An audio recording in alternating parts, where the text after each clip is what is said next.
আজকে বাংলাদেশ খেলাফত মজলিসের এই শাখা গঠিত হয়েছে। একটা শাখার দায়িত্বশীলদের কাজ কি, এটা কিন্তু আমাদের বুঝতে হবে। আমি বাংলাদেশ খেলাফত মজলিস করি, মামুনুল হক সাহেবের দল শাইখুল হাদিস সাহেব হুজুর করে গেছেন, খালি নাম লেখাইলে থাকলেই কোনো ফায়দা নেই। আপনাকে নিয়মিত, এখন যারা কমিটিতে আসছেন, আজকে যারা ফর্ম ফিল আপ করছেন, তাদের 4টা কাজ করতে হবে। 4টা কাজ। 1 নম্বর, দাওয়াত দেওয়া। দাওয়াতটা 2 পর্যায়ের। একটা হলো যার মধ্যে দিনদারি নাই তাকে দিনের দাওয়াত দেওয়া, আর যার মধ্যে প্রথমে তাকে দিনের দাওয়াত দেওয়া, তাকে ইসলামের ফরজ যে কর্তব্যগুলো আছে, নামাজ, রোজা, হজ, জাকাত, এগুলোর উপরে একটা মানুষকে অভ্যস্ত করতে হবে 1 নম্বর। তারপরে তাকে ইসলামী সংগঠন বাংলাদেশ খেলাফত মজলিসের দাওয়াত দেওয়া। আপনার মিশন এটা হইতে হবে। 2 নম্বর হইল নিয়মিত ইআনত দেওয়া। সংগঠন আপনারা তো সবাই জানেন, জান এবং মালের নাম। ইসলাম হলো জান আর মালের নাম। ইন্নাল্লাহা আশতারা মিনাল মুমিনিনা আনফুসাহুম ওয়া আমওয়ালাহুম বিআন্না লাহুমুল জান্নাহ। আল্লাহ মুমিনের জান এবং মালকে ক্রয় করেছেন জান্নাতের বিনিময়ে। আমাদের কিন্তু দুনিয়াতে ক্ষমতায় যাওয়া কোনো টার্গেট না, নেতৃত্বের কোনো টার্গেট না। আমাদের টার্গেট সোজা জান্নাত, আর কোনো কিছু আমাদের টার্গেট না। দুনিয়াতে যদি আমরা কিছু পাই তাও আমার টার্গেট জান্নাত, দুনিয়াতে আমি কিছুই পাইলাম না তাও আমার টার্গেট জান্নাত। তো আমার জানের একটা অংশ আমি দিব আমার দিনের জন্য, সংগঠনের জন্য। মালের একটা অংশ দিতে হবে। একজন কর্মীর 2টা কাজ। 3য় কাজ হইল নিয়মিত সভাসমূহে অংশগ্রহণ করা। সংগঠনে আপনি নাম লেখাইলেন, দায়িত্বেও আসলেন, মিটিং ডাক দিলে আপনাকে পাওয়া যায় না। এরকম কর্মী, এরকম হাজারো ফর্ম ফিল আপকারী থাকার চেয়ে না থাকা ভালো। কারণ এরকম লোক থাকলে আরো বিশৃঙ্খলা হয়। 3 নম্বর কাজ, নিয়মিত সভাসমূহে অংশগ্রহণ করা। আপনি কোনো কারণে সভায় অংশগ্রহণ করতে পারলেন না, আপনার দায়িত্বশীলের কাছ থেকে ছুটি নিতে হবে যে আমার আজকে শারীরিক সমস্যা, পারিবারিক প্রবলেম, আমি আজকে আসতে পারবো না। 4 নম্বর হইল সংগঠনের শৃঙ্খলা বজায় রাখা। আপনি সংগঠনের শৃঙ্খলা বজায় রাখেন না, আপনি খালি সভাপতির দোষ ধরেন, দায়িত্বশীলের সমস্যা খালি সামনে আসে, আপনার নিজের সমস্যা কিন্তু আপনার খবর নেই। এগুলো না, শৃঙ্খলাটা বজায় রাখা।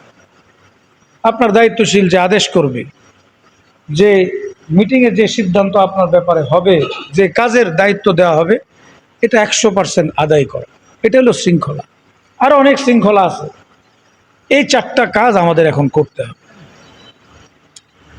আর বাংলাদেশ খেলাফত মজলিস সম্পর্কে আমি আপনাদেরকে একটু ধারণা দেই, আপনারা অনেকেই নতুন।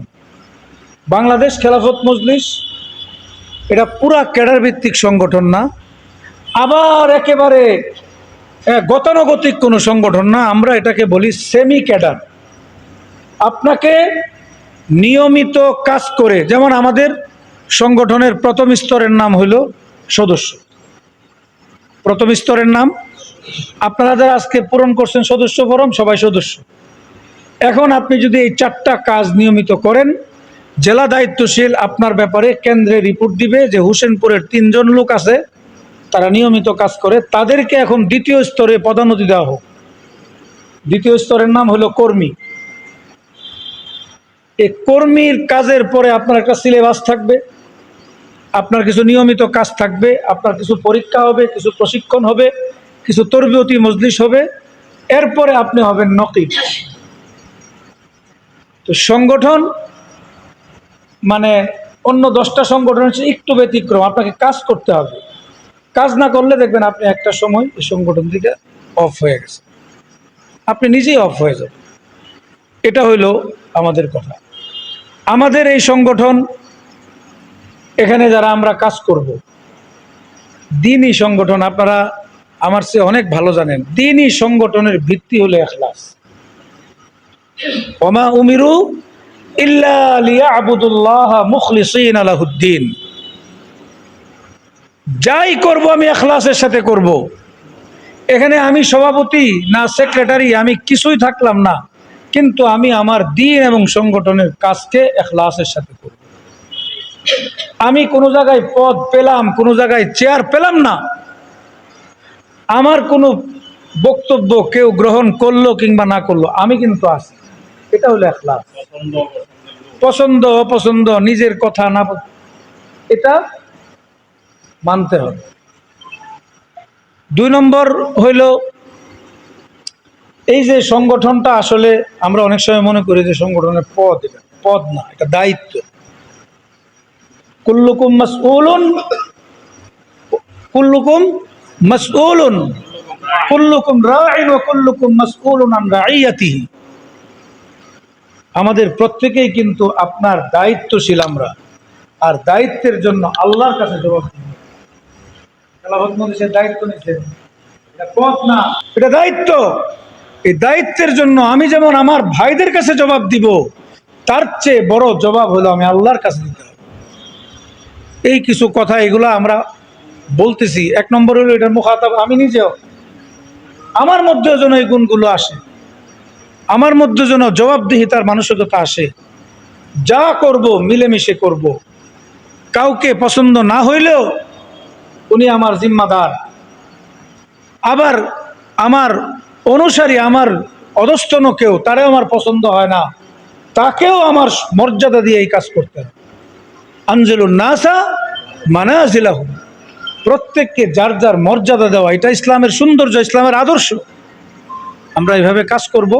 সর্বশেষ কথা হলো, আগামী 28 তারিখ আমাদের কিশোরগঞ্জে আজিমউদ্দিন হাই স্কুল মাঠে আমাদের মহাসমাবেশ।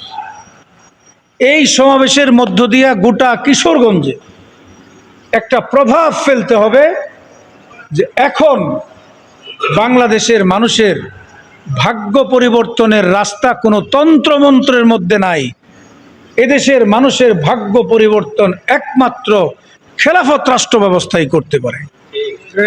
এলে গণতন্ত্রবাদীরা, তাদের ক্ষুধা হইল জনগণ। তারা কয় কি, জনগণ সর্ব ক্ষমতার উৎস।